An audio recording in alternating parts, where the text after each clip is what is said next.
Bom dia, meus alunos, tudo bem com vocês? Vamos lá para a nossa aula de quarta-feira, do dia 14 de julho de 2021. Vamos lá para pegando o livro de ciências, da página 74 a 78. Meninos, na aula passada, lembra que nós falamos sobre a alimentação, né? Então, na aula anterior, nós falamos dos alimentos, né? Vimos a tabela dos nutrientes e suas funções e em qual alimento encontramos, né? Cada nutriente, né? Lembra do carboidrato, do lipídio, né? Das vitaminas, sais minerais, né? E assim por diante, ok? Nós também falamos dos alimentos construtores, né? O que são os alimentos construtores mesmo? Aqueles ricos em proteínas. Falamos dos alimentos reguladores, né? Que são ricos em vitaminas e sais minerais. E dos alimentos energéticos, que são ricos em lipídios e carboidratos, certo? Vamos lá. Meninos, hoje nós vamos falar sobre alimentação saudável. Continuando, né? Falando sobre alimentação na aula de hoje, ok? Então, na alimentação saudável, né? Como nós já estudamos sobre alimentação saudável, né? Os hábitos que nós devemos comer, que nós temos que comer alimentos variados, né? De diferentes nutrientes, né? Então, o Ministério da Saúde, ele apresenta outras orientações importantes sobre alimentação saudável, que estão no Guia Alimentar para a População Brasileira. Então, vamos lá conhecer alguns desses alimentos que o Ministério da Saúde colocou para nós. Então, prefira alimentos in natura, em vez de alimentos processados. Meninos, o que seria alimentos in natura? Os alimentos in natura são aqueles obtidos diretamente de animais e plantas, né? Por exemplo, eles são a base de uma alimentação com nutrientes balanceada. Carnes alimentos de origem vegetal deve ser consumido predominantemente em nossa alimentação. Então, meninos, isso é alimentação in natura, né? A gente tem que optar por esses alimentos in natura, que são as hortaliças, que são as carnes, né? São esses alimentos in natura, ok? Prefira alimentos preparados com pequenas quantidades de óleo, gordura, sal e açúcar. Meninos, quando for preparar comida, nada de muito óleo, nada de muito gordura, nada de muito sal, né? Quando for colocar açúcar, nada de muito açúcar também, né? Por quê? Porque o óleo, a gordura, o sal e o açúcar, ele só contribui para dar sabor ao alimento. Então não precisa ser em excesso, ok? Vamos lá. E devemos usar com moderação, viu? O óleo, o sal e o açúcar, ok? Vamos lá. Se consumir o alimento processado, ingira apenas em pequenas quantidades, né? Meninos, o que são alimentos processados? Alimentos processados, como pães, queijos em conservas e legumes, deve ser consumido em moderação, certo? Então, esses são alguns exemplos de alimentos processados. É claro que tem outros, né? Os métodos utilizados na fabricação dos alimentos processados em geral alteram negativamente a composição de nutrientes desses alimentos, certo? Então, alimento processado, o próprio nome está falando, processado, é aquele que passa por um conjunto de métodos que contribuem para a sua conservação. Nesse processo são adicionadas diversas substâncias, algumas das quais podem ser prejudicadas à saúde, certo? Então, evite os alimentos processados. Alimentos como os biscoitos recheados, que eu sei que vocês amam, refrigerante, macarrão instantâneo, que é o tal do miojo, salgadinhos de pacote, em geral, são nutrientes desbalanceados e tendem a ser consumidos em excesso, né? Então, meninos, se vocês vão comprar esses alimentos, consome em pouca quantidade. Não precisa comer o pacote de bolacha recheado em todo. Não precisa comer o pacote de salgadinho todo, né? De preferência que não coma, certo? Os alimentos ultraprocessados, produzidos geralmente em indústrias e que passam por inúmeros processos que adicionam substância ao alimento. Algumas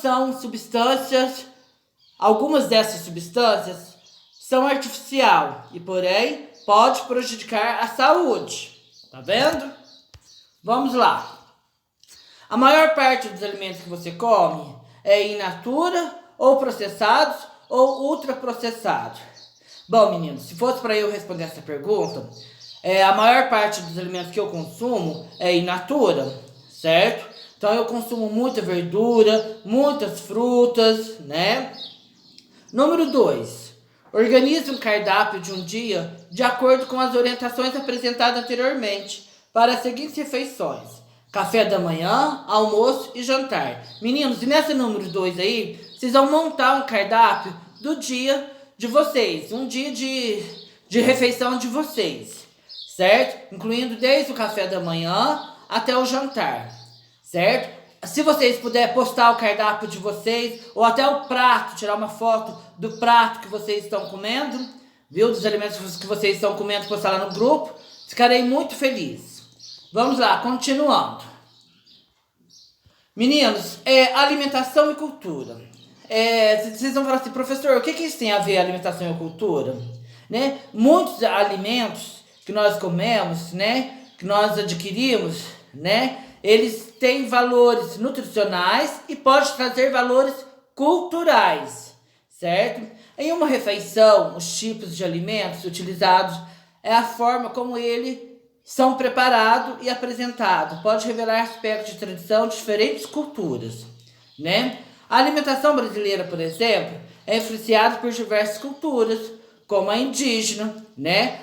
A tapioca, o pirão e o tacará são exemplos de alimentos de origem indígena. O uso da farinha de mandioca no preparo de pratos e o uso de folhas de bananeira para assar alimentos também são influência da cultura indígenas, certo? Você conhece outros alimentos que consumimos por influência de outras culturas? Que alimentos é esse? E qual é a sua origem? Então, vocês viram que nós adquirimos vários alimentos, né, culturais, né, de outra cultura, que nós adquirimos de outra cultura, certo? Quais são esses alimentos? Vamos lá. Problemas relacionados à alimentação, ok? Leia o trecho da reportagem a seguir. Número de crianças desnutridas ainda é alarmante no mundo, mostra o relatório da ONU. Apesar dos grandes avanços, o número alarmante de crianças menores de 5 anos ainda são afetadas pela desnutrição. Em 2016, cerca de 155 milhões de crianças nessa faixa etária, revela um relatório das Nações Unidas. Meninos, em muitos locais do mundo, a falta de renda para comprar alimentos é uma das principais causas da desnutrição. Por incrível que pareça, meninos, ainda tem crianças, né, que passam necessidade de alimentos, que não tem uma alimentação saudável, balanceada, como deve ser, né? Então vamos lá, na número 3. Qual é o assunto abordado na reportagem acima? Vocês vão responder. Como vimos nas páginas anteriores, uma alimentação saudável deve conter alimentos variados que forneçam carboidratos, proteínas, gorduras, vitaminas e sais minerais ao organismo, como na foto ao lado. Olha aí, ó, a foto ao lado. Eu quero que vocês tirem uma foto desse jeito, do cardápio de vocês, hein? Um prato bem colorido, bem bonito, hein? O excesso ou a falta de determinados alimentos pode causar problemas à saúde. A desnutrição é um problema de saúde decorrente da deficiência de um ou mais nutrientes essenciais para o funcionamento do nosso corpo. Ela pode resultar em perda da massa corporal, falta de ar, fraqueza, entre outros sintomas. Nas crianças pode prejudicar o crescimento e o desenvolvimento. A falta de condições financeiras para a compra de alimentos e a má distribuição de alimentos entre regiões do mundo são algumas das causas da desnutrição. Vamos lá, meninos. Leia o trecho da reportagem a seguir. Em 10 anos, a obesidade cresce 60% no Brasil e colabora para a maior prevalência de hipertensão e diabetes. O brasileiro está mais obeso. Em 10 anos, a prevalência da obesidade passou de 11,8% em 2006 para 18,9%. Em 2016, atingindo quase em cada 5 brasileiros. Em sua opinião, a que se deve o aumento da obesidade no Brasil? O aumento da obesidade no Brasil e no mundo é preocupante, pois essa situação gera consequência para a saúde e favorecendo a ocorrência de diabetes, aumento de colesterol, problemas cardíacos e respiratórios. A obesidade se caracteriza pelo excesso de gordura no corpo. Ela pode ser causada por maus hábitos, como o consumo excessivo de alimentos ricos em gorduras e açúcar, e a falta de atividade física, além de fatores hereditários. É importante termos hábitos saudáveis que ajudam a prevenir a obesidade, como alimentar adequadamente e praticar atividades físicas. Bom, meninos, a nossa aula de ciências está finalizando, a nossa aula de quarta-feira. Na dúvida, é só chamar o professor. Fiquem todos com Deus e até amanhã.